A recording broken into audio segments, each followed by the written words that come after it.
had no idea how big of a quake this was, but it was really rocking and Jade, rolling. are you hearing anything? I'm not hearing anything. Holy cow. Yet, but Yeah, holy cow.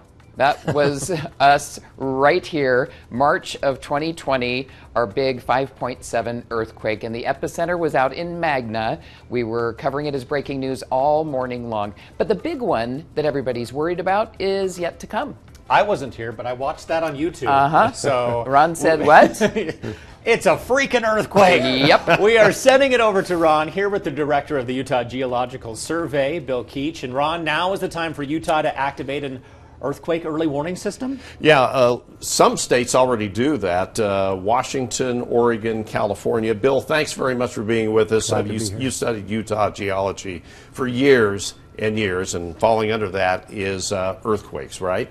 Yes, it is. Okay, now, first of all, let's talk about the chances. We have some graphics here that Bill made these graphics. So what's kind of scary, about a 6-point earthquake, we have a chance of more than 1 in 2 this happening. We do. We go out at least a 1 in 2. And these numbers are from a few years ago. And so each year we get closer. Those odds go up. So at least a 1 in 2 having magnitude 6.5 or higher. Okay, now you're advocating for an early warning system. It's just a matter of seconds, but in a matter of seconds, things can really help save lives. We have another graphic here, and you're advocating for ShakeAlert. And give us the science of, at the epicenter, you're not going to have really any time to react, but you actually have seconds as the waves roll across the valley. Correct, yeah. So if you were standing in Magna, in 2020, you would have had no notice. Downtown Salt Lake might get 1 second or 2 seconds. If you're in Provo, you're going to get 15 seconds. So those seconds can make a difference in terms of, how do we do it. So we're not going to predict when an earthquake's coming, but we can be able to respond quickly when an earthquake comes. And a matter of seconds can save lives because it can slow down the trains, it can change the operating rooms, shut off the gas lines. We can maintain our infrastructure. Yeah, let's continue with the slides here. We can explain this a little farther, Sure. or a little further. So tell us about the sensors. We have these seismographs around the valley, and how does this all work to give us a few seconds lead time? Sure. So Utah's got about 200 sensors around, and most of those are in the Wasatch Front area. And so those sensors are everywhere. And so as soon as one of them picks up what we call a P wave, or a really fast wave, kind of like the rabbit running quickly, and we're waiting for the tortoise to catch up. The tortoise is the one that's going to cause all the damage. And so one of those 200 sensors or more will pick them up.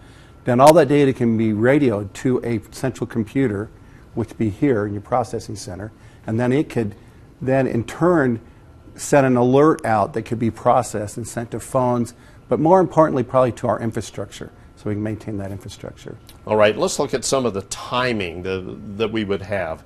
For instance, okay, this is, I guess, look at I guess we feel about, 20 earthquakes a year? That we feel. That we feel. Yeah. So that's a magnitude 3 or greater problem. So what you're looking at here is all the earthquakes since 1850, thousands of them. Yeah. And the bigger the star, the bigger the damage.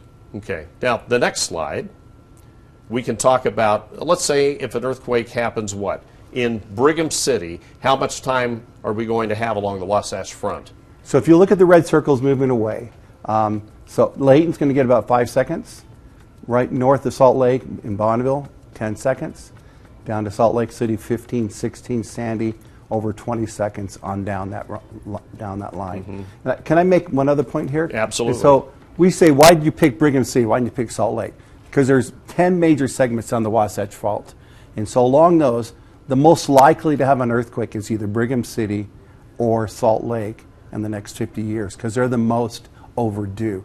So when we did our scenarios, we tried to pick the most likely places. We have some other scenarios here, too, as we move along with the slides.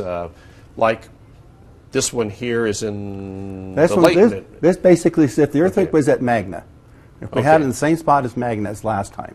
So that dashed circle, you're going to get no notice. We get that. But as you move down to Sandy, you're going to get 5 seconds. You're going to get down to Lehigh, you're going to get 10 seconds. Provo, you're going to get 15. Okay, it doesn't seem like a long time. But this system, it's called ShakeAlert, it would be plumbed into like our infrastructure as you mentioned before, Yes. right? Yeah. So yeah, ShakeAlert is as you mentioned earlier, California implemented in 2019, and then Oregon and Washington follow in 2021 with what they call ShakeAlert. And that was really developed by the U.S. Geological Survey. We want to partner with them to do that sort of a thing to bring ShakeAlert to here. Okay, and you are asking the legislature to step in and fund it, and about $5 million it would take to get you into the system. We think so, yeah. $5 million to fill in the gaps. So like I said, we've got about 200 sensors across the state, maybe more. We want to fill in the gaps, fill those in. We want to be able to bring in the right telemetry information because not all those sensors have the ability to radio the information immediately, and then the processing centers, and then to work with all of our partners at the municipalities, at the fire stations. You want your fire station doors to come up, all kinds of things that are going on. Yeah, this is an aerial look from the Magna quake, actually, and there was like $150 million in damage from the Magna quake. Yeah, and that's just one. And so to put this in a little bit of context, we think about a 5.7. A 6 doesn't seem that much bigger, 3 times as strong. Wow. And a 7 would be 89 times stronger. So you think about the amount of damage that can occur if we just go from a 5.7 to a 6. And a 6 occurs or a 7, maybe every 150 to every 300 years. And it's been way longer than that for us here. I guess we're overdue. And we're going to have major damage if we have a 7. Yeah. So or when. I didn't say if. It's when. What kind of reception are you getting from lawmakers, though, to put this system in place? Yeah, the lawmakers are they're ones that want to support this. And the governor has paid attention. We've made a proposal. We made it last year. It didn't quite make it to the budget. There was a request for appropriation made, didn't quite clear that.